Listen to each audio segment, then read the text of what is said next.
नमस्कार। First India news के special programme health first में आप सभी का बहुत बहुत स्वागत है। आपके साथ मैं हूं आयुषी महर्षि। क्योंकि वुमेन्स हेल्थ बहुत ज़्यादा इंपॉर्टेंट होती है और महिलाएं कभी खुद की ओर इतना ध्यान देती ही नहीं है, तो ऐसे में किस तरह से अवेयरनेस बढ़ाई जा सकती है, कौन से वो अलार्म होते हैं जब महिलाओं को पता होना चाहिए कि उनको डॉक्टर से कंसल्ट करना ही चाहिए। और इसी पर अधिक जानकारी के लिए मेरे साथ इस वक्त मौजूद है डॉक्टर अंजलि सेठी, जो कि अनंता हॉस्पिटल में प्रोफेसर है और साथ ही साथ में HOD है, हेल्थ ऑफ डिपार्टमेंट है जनरल सर्जरी में। बहुत बहुत स्वागत है आपका फर्स्ट इंडिया पर। थैंक यू आयुषी जी, आपने मुझे यहाँ पे इस प्रोग्राम में शिरकत लेने का मौका दिया। Thank you very much.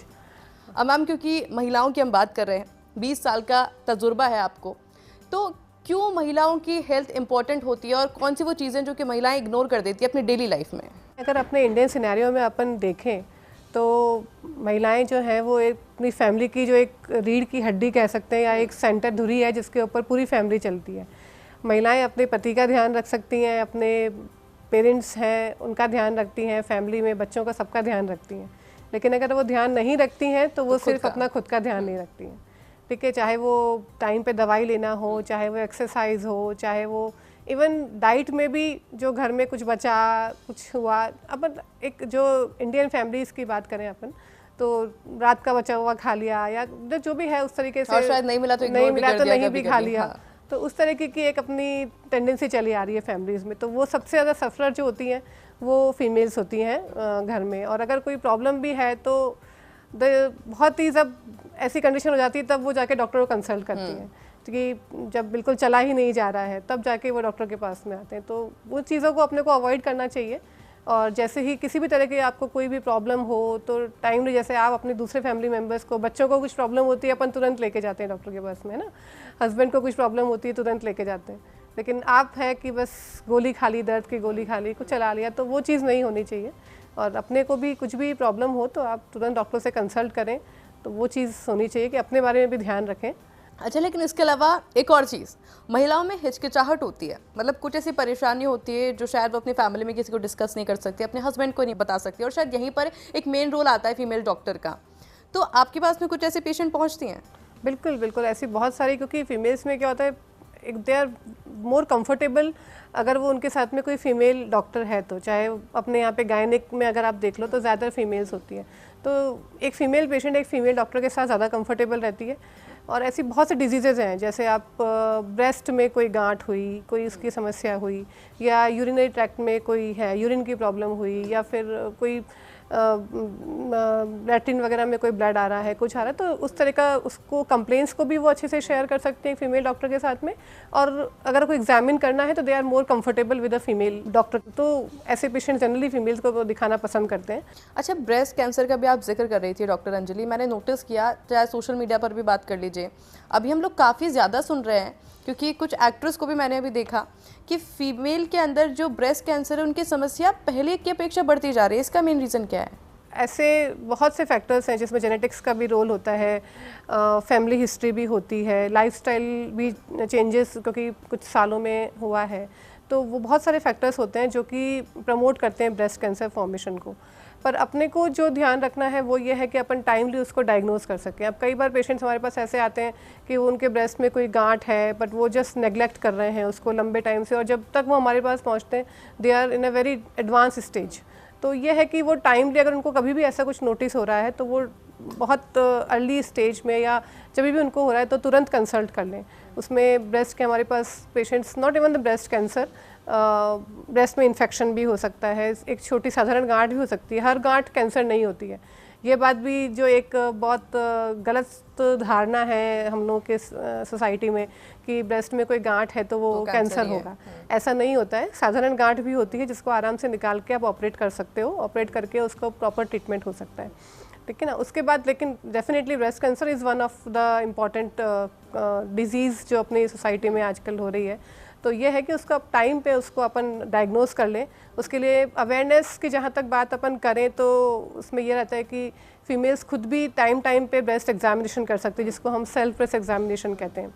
दूसरा ये होता है कि ब्रेस्ट कैंसर स्क्रीनिंग होती है कि जैसे यूजुअली ये हम लोग ये कहते हैं कि 40 इयर्स के बाद में फीमेल्स को अपने डॉक्टर से कंसल्ट करते रहना चाहिए। 40 इयर्स के बाद में साल में एक बार मेमोग्राफी, सोनोग्राफी हम लोग कराते हैं, वो करवाते रहना चाहिए।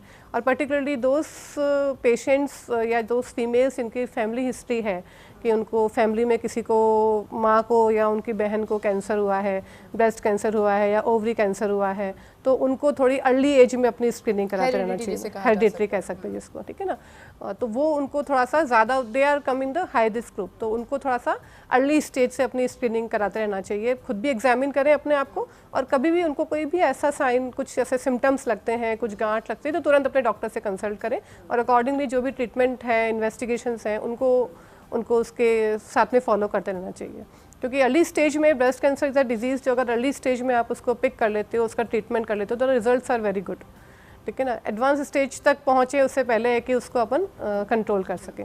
अच्छा, सेल्फ एग्जामिन का भी आप जिक्र कर रही थी, सेल्फ एग्जामिन किया कैसे जा सकता है? क्योंकि शायद पहले तो हमें लगता है कि शायद कुछ हल्का सा दर्द है, गैस का दर्द है। मेरे को लगता है कि सबसे ज़्यादा प्रॉब्लम ही शायद हमारे फीमेल्स में है कि कहीं भी दर्द होगा तो उसको गैस का दर्द मान लिया जाता है। नहीं, उसमें तो सेल्फ एग्जामिनेशन तो यूजुअली 25 ईयर्स या 20-25 ईयर्स में कोई भी अपने घर पे फीमेल कर सकती है। अच्छा। They just have to palpate their breast with their hands. उनको कोई भी गांठ वगैरह महसूस होती है तो वो डॉक्टर से कंसल्ट कर सकती है। बाकी जो अगर डॉक्टर के पास जा रहे हो तो वो तो पूरा अपना आपको एग्जामिन करेगा ही सही, वो चीज़ है। तो इट्स जस्ट अ स्क्रीनिंग कि आपको कुछ भी चीज़ महसूस हो रही तो आप तुरंत आप कंसल्ट कर लो उससे। अच्छा, अभी तो हमने ब्रेस्ट कैंसर का जिक्र किया, इसके अलावा कौन कौन सी ऐसी बीमारियाँ होती हैं जो कि सबसे ज़्यादा देखी जा रही है अभी फीमेल्स के अंदर स्पेशली?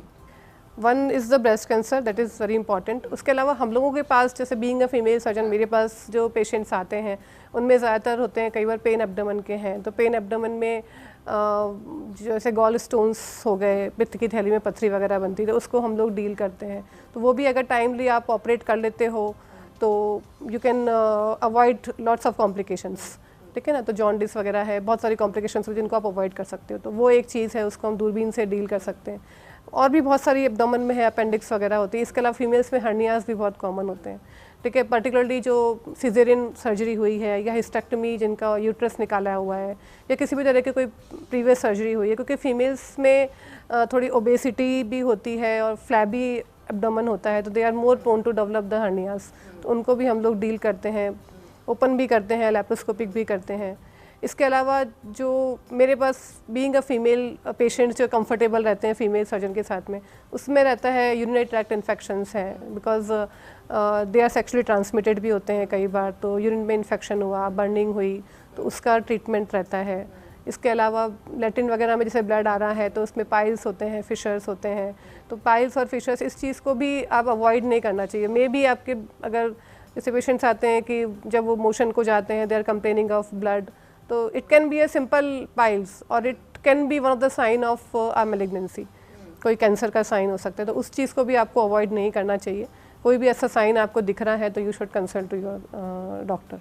अच्छा मैम, जैसे मैं अपने घर में भी देखती हूँ और अगर मैं खुद की भी बात करूँ तो फीमेल्स के साथ में अक्सर ऐसा होता है कि हमें अगर कोई बीमारी हो गई, अब हमें पता चल गया कि हमें ब्रेस्ट कैंसर है या फिर कोई और XYZ बीमारी है, तो हमारी साइकोलॉजी उस बीमारी को बढ़ा देती है। अक्सर ऐसा देखने को मिला है। तो ऐसा कोई पेशेंट आपके पास में आता है जो अब शायद अपनी बॉडी से ज़्यादा अपने माइंड में उस बीमारी को बढ़ा चुका है, और फिर उसको कैसे डील करा जा सकता है? नहीं, ऐसे तो पेशेंट्स आते हैं जिनको कई बार ऐसा होता है कि बहुत बड़ी बीमारी है और वो उसको कंसिडर ही नहीं कर रहे हैं, नेग्लेक्ट कर रहे हैं। और कई बार ऐसा होता है कि कुछ नहीं होता है लेकिन वो उसको बहुत बड़ा बना के आते हैं। तो इसमें तो more of a role of a counselling, कि आपको पेशेंट को काउंसलिंग करनी है कि यार आपको कुछ नहीं है, यू शुड बी वेरी, आपको नहीं है, कोई प्रॉब्लम नहीं है, you should take the treatment, you will be okay. और अगर वाकई में प्रॉब्लम है तो उसके ट्रीटमेंट लाइन्स आपको पेशेंट को एक्सप्लेन करनी है कि आप टाइमली ट्रीटमेंट लो। आजकल हर चीज़ का काफ़ी हद तक बीमारियों का ट्रीटमेंट अवेलेबल है, तो उसमें आपको ऐसी कोई प्रॉब्लम नहीं आनी चाहिए। जहाँ तक मैं समझती हूँ सर्जरी हुई या मेडिकल हुआ, क्योंकि कैंसर की भी अपन बात करें तो उसमें भी आजकल रेडियो, कीमो, सब चीज़ें बहुत अवेलेबल हैं आराम से। तो और गवर्नमेंट में तो आजकल सब चीज़ें, पर्टिकुलरली हमारे राजस्थान की या हमारे हॉस्पिटल की बात करें तो हम लोग उसमें आयुष्मान योजना में काफ़ी ट्रीटमेंट कर रहे हैं। तो ऐसा कोई वो भी फैक्टर नहीं होता है कि पावर्टी है या गरीबी है, बट द थिंग इज़ कि अवेयरनेस इज़ वेरी इंपॉर्टेंट, कि आपको जब भी कोई प्रॉब्लम हो तो you should consult your doctor. जो चीज़ें कॉम्प्लिकेट हों उससे पहले आप मिलें, बात करें, उसका सोल्यूशन ढूंढें, that is the more important. मैंने इसलिए जब मैं इंट्रोडक्शन दे रही थी मैम, तो मैंने इसलिए जिक्र किया था कि वो अलार्म एक्चुअली एक फीमेल को पता होना चाहिए कि अब आपको जाना ही पड़ेगा, अब आपको एक बार कंसल्ट करना ही पड़ेगा, क्योंकि वही है, नेग्लिजेंसी बहुत ज़्यादा होती है। लेकिन क्योंकि हम जिक्र भी कर रहे हैं, लाइफस्टाइल एक बहुत इंपॉर्टेंट रोल प्ले करता है वाकई में। तो कौन सी लाइफस्टाइल है जिसको फीमेल को इग्नोर करना चाहिए थोड़ा सा, और कौन सी लाइफस्टाइल ऐसी जिसको अपनाना चाहिए, उस ट्रैक पे जाना चाहिए? मैम फीमेल्स की लाइफ जो होती है ना, अगर आप देखो तो it is a very dynamic type of life. आप 14-15 ईयर्स में यू फेस पीरियड स्टार्ट होते हैं जिसको अपन मेनार्की कहते हैं, then they got married, then there is a pregnancies, then menopause का फेज़ आता है। तो इट्स अ कंटिन्यूस डायनेमिक, कुछ ना कुछ चेंजेस आपकी लाइफ में चलते रहते हैं। तो कहीं भी आपको कोई भी ऐसी चीज़, सबसे इम्पॉर्टेंट चीज़ तो ये है कि लाइफस्टाइल आपको ध्यान रखना है। आप खुद एजुकेटेड रहो, अपने बच्चों को आप ज़्यादा ध्यान दे पाओगे। अपना डाइट के ऊपर ध्यान रखो, हाई प्रोटीन डाइट हो गया, कैल्शियम हो गया आपके डाइट में, दूध पीना है, पर्टिकुलरली फाइबर डाइट आप अपनी डाइट में इंक्रीज़ करो। फैटी फ्राइड डाइट को अपने को अवॉइड करना चाहिए, और वेट आप कंट्रोल रखो अपना, और वेट कंट्रोल आप डाइट से भी कर सकते हो। दूसरा, अगर जैसे भी हो, at least you can take 30 minutes for the exercise. आप उसमें योगा भी कर सकते हो, आप जो भी आपको एरोबिक्स पसंद है आप वो कर सकते हो। तो कुछ भी करके अपना फिटनेस लेवल मेंटेन रखें। और दूसरा चीज़, स्ट्रेस मैनेजमेंट बहुत ज़रूरी होता है। फिजिकल फिटनेस के साथ साथ mental health is also very important, जिसमें कि आप कोई मेडिटेशन भी कर सकते हो, या आपकी कोई भी ऐसी हॉबी है, जैसे ना आपको कोई गार्डनिंग पसंद है, या म्यूज़िक पसंद है, या डांस पसंद है, तो जहाँ से भी आप अपना, या बुक्स पढ़ना पसंद है, तो आप कुछ भी करके एक अपना स्ट्रेस लेवल को भी अपन कंट्रोल करके रखेंगे, तो वो सब कम अपनी हेल्थ के उसमें आती हैं, जिसमें आपका फिजिकल फिटनेस के साथ साथ mental fitness is also very important. और डाइट में आप मिल्क है, वेजिटेबल्स हैं, फ्रूट्स हैं, साथ में आपका, और पेरीमीनोपॉज में जैसे आप मूव करते हो यू स्टार्ट कैल्शियम, क्योंकि मीनोपॉज तक जाते जाते फीमेल्स कई बार बैक एक की प्रॉब्लम्स होती हैं, ऑस्टियोपोरोसिस हो जाता है, हड्डियाँ कमज़ोर हो जाती हैं, तो they should take a regular calcium in their diet. वो सब चीज़ों का ध्यान रखना चाहिए। यानी कुल मिलाकर के बात की जा सकती है डॉक्टर अंजलि कि जिस तरह से महिलाएं अपना पूरा टाइम अपनी फैमिली को दे रही है, अगर वो 1 से 2 घंटा भी अगर खुद को दे देती हैं तो काफ़ी रहेगा। क्योंकि सवाल अभी मेरे पास बहुत सारे हैं आपसे पूछने के लिए, लेकिन एक छोटे से ब्रेक का वक्त हो गया है, कहीं मत जाएगा, जल्द हाजिर होंगे।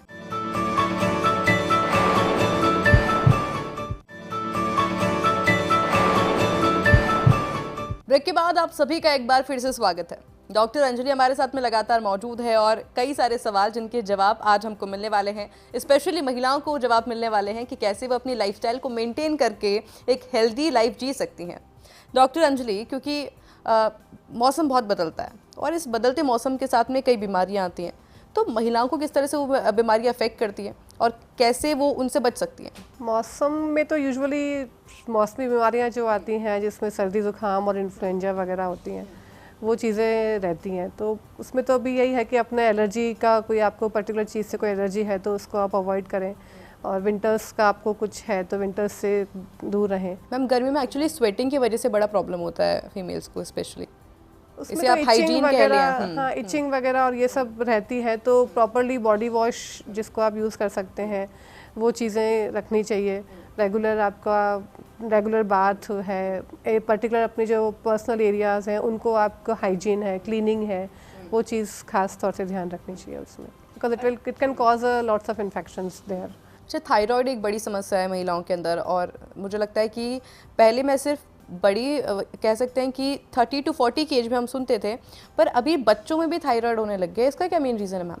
बच्चों में यूजुअली थायराइड जो छोटे बच्चों में होता है दैट इज़ अ कंजेनाइटल होता है, बाकी एज सच यंग एज में एडोलेसेंट ग्रुप में तो इतना नहीं मिलता है।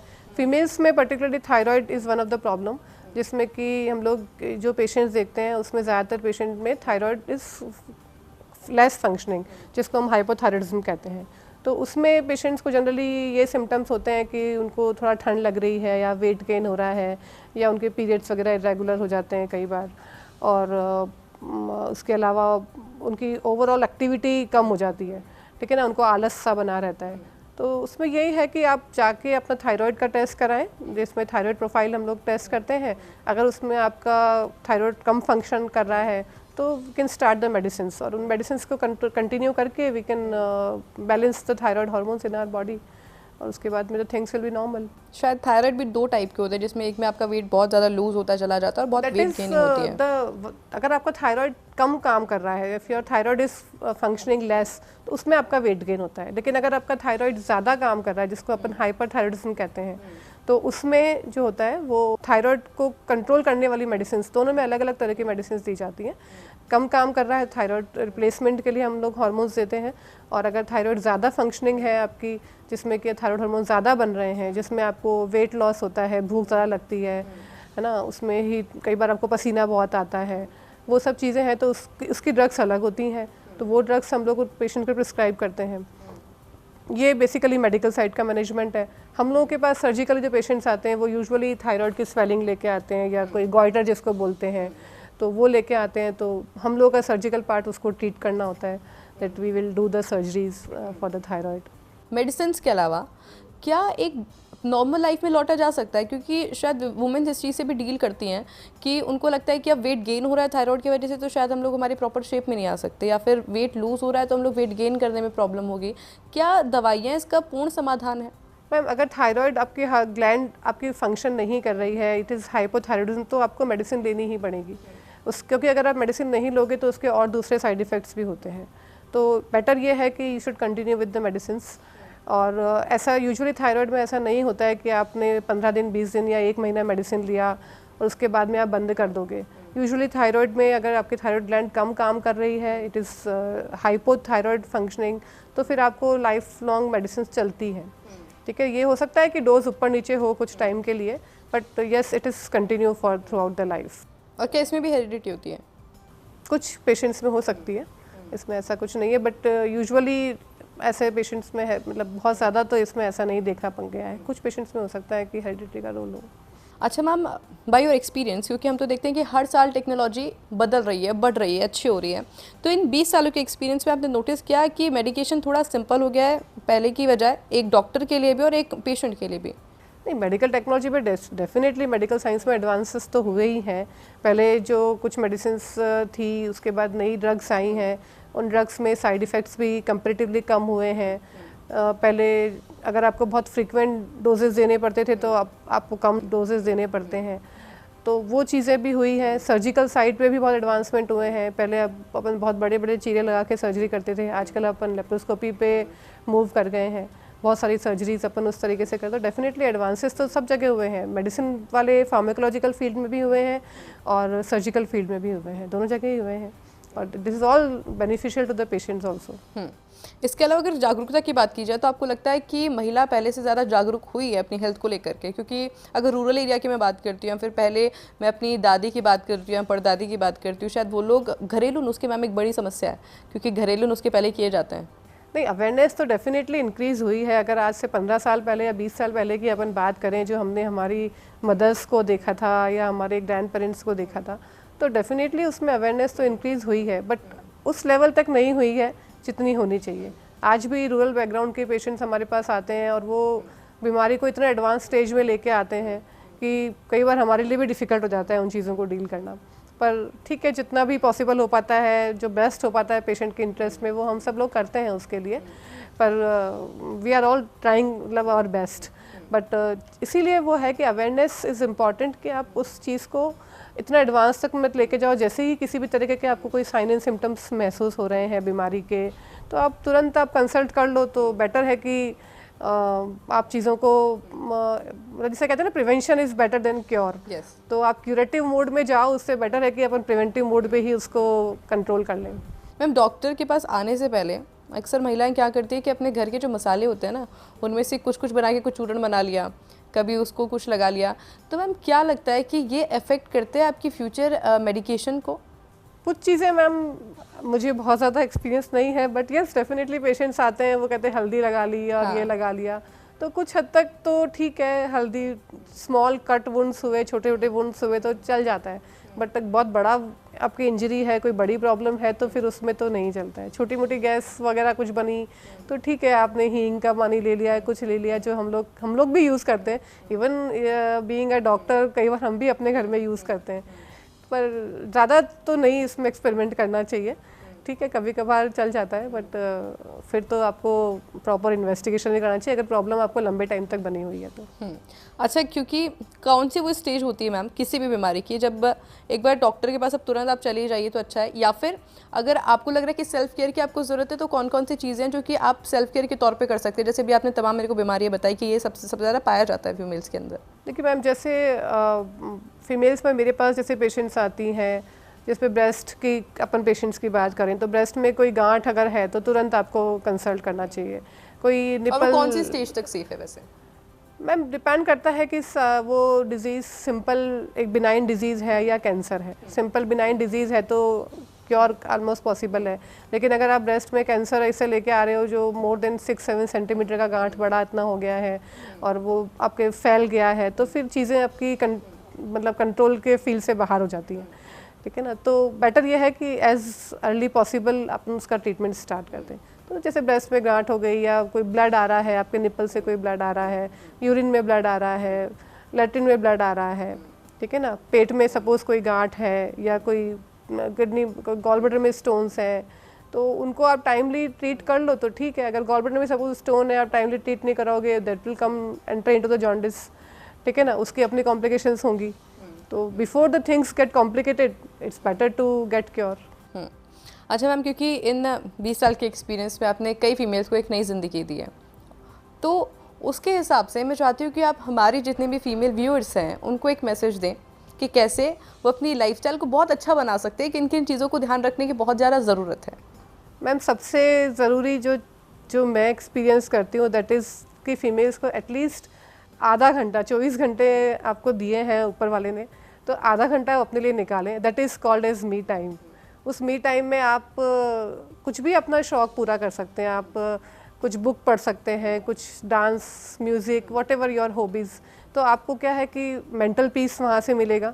दूसरा ये है कि अपनी आधा घंटा आप अपनी एक्सरसाइज को दीजिए, चाहे आप उसमें एरोबिक्स करना पसंद करना चाहते हैं, सड़क पे दौड़ना पसंद करना चाहते हैं, ट्रेडमिल करना चाहते हैं, योगा करना चाहते हैं। कुल मिला के ये है कि 1 घंटा तो आप अपने लिए रखें जिसमें आप अपने शौक पूरे कर सकते हैं और अपनी फिजिकल फिटनेस पे ध्यान। फिर आप पूरा दिन अपने चाहे अपने वर्क प्लेस पे काम करें, आप ऑफिस जा रहे हैं वो करें, अपने पेरेंट्स का ध्यान रखें, बच्चों का ध्यान रखें, हस्बैंड का ध्यान रखें।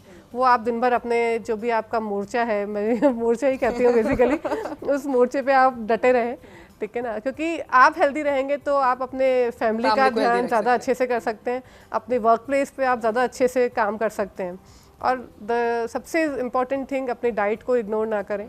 ये नहीं कि मतलब ठीक है हम लोग तो ठीक है, बट जो आज भी गाँव में अगर आप देखो तो रूरल फैमिलीज में आप जाओ तो उनको लगता है रात का सब्जी बची हुई है वही खा लिया, कोई बात नहीं, खत्म कर देते हैं, निपटा देते हैं, क्या अपने लिए अलग से बनाएंगे। और स्पेशली जब वुमेन अकेली हो तब तो बिल्कुल ही कोशिश करती है कि कुछ जस्ट काम चल रहा है। हाँ, तो जैसे अभी घर के सब मेंबर्स बाहर गए खाना खाने, नहीं हम अकेले हैं तो ठीक है अचार से ही खा लिया, तो वो चीज़ें नहीं, आप अपने लिए बनाओ ना, क्यों नहीं बना रहे हो अपने लिए? जब सबके लिए बना सकते हो तो अपने लिए बना सकते हो। बिल्कुल सही। तो वो चीज़ अपने को अपनी डाइट को पूरा ध्यान रखना है, ठीक है ना। उसमें आप प्रोटीन्स भी लो, फाइबर भी लो, विटामिन्स भी होने चाहिए, तो जिसका ना बैलेंस डाइट होनी चाहिए, मिल्क भी होना चाहिए, कैल्शियम भी होना चाहिए, वो सब चीज़ें अपने को ध्यान रखनी चाहिए उसमें। बिल्कुल डॉक्टर अंजलि, बहुत बहुत शुक्रिया आपका, क्योंकि ना सिर्फ मेरे व्यूअर्स ने आपसे बहुत कुछ सीखा बल्कि मैंने भी यहाँ पे बैठ के आपसे बहुत कुछ सीखा है। मैंने जाना है कि एक लाइफस्टाइल को कैसे अपनाया जा सकता है, एक हेल्दी लाइफस्टाइल आप ले सकते हैं, किस तरह से आप अपने पूरे दिन में से सिर्फ 1 घंटा निकाल के अपने आप को पूरी तरीके से